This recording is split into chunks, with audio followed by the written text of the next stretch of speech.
তোমরা যখন কিছু তৈরি করো কি করে রোল ওভারল্যাপ হয়? কারণ দুজনেই তো নিজের মতন করে কলিশন অফ থট হয়, কলিশন অফ থটও, সেটাও জিজ্ঞাসা করছি। হবে। যখন কলিশন অফ থট হয় তখন ও ধমকে দেয় এবং আমি বলি আচ্ছা তাহলে সেটাই করব। যেমন আমাদের নতুন ভাইস নাটক, ভার্সা।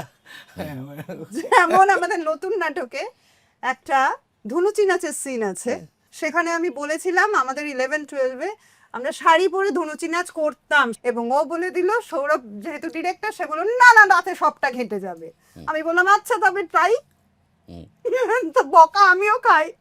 এটা পারসেপশন, এটা বকান, এটা তো জানার ইনফরমেশন, মতামত দেও। ইনফরমেশন যে সবটা ঘেঁটে যাবে, এটা সত্যি, মানে এটাই কোনো মিথ্যে নেই।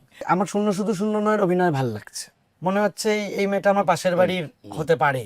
কিন্তু প্রচুর নাটক দেখে এসে আমি বলছি যে এরকম এটা হাত তুলে এত বলার কি দরকার ছিল, নর্মাল কথা এরকম করার কি দরকার ছিল, মানে এই নিয়েও ক্ল্যাশ হয়। কেউ যদি প্রচন্ড অন্যরকম, আমি যেটা পছন্দ করছি না সেরকম পাঠ করেন তারা, তো সেটা তো আমি দুম করে ভেঙে ফেলতে পারবো না একটা 3 মাসের রিহার্সালে। ওইটা নিয়ে একটু ক্ল্যাশ হয়, আবার একটা মধ্যস্থতায় পৌঁছয়। না না মধ্যস্থতা কিচ্ছু বলছে না, ও যেটা বলে আমি মানে আমি যে মধ্যস্থতায় পৌঁছানোর চেষ্টা করি, বোঝা গেল তো।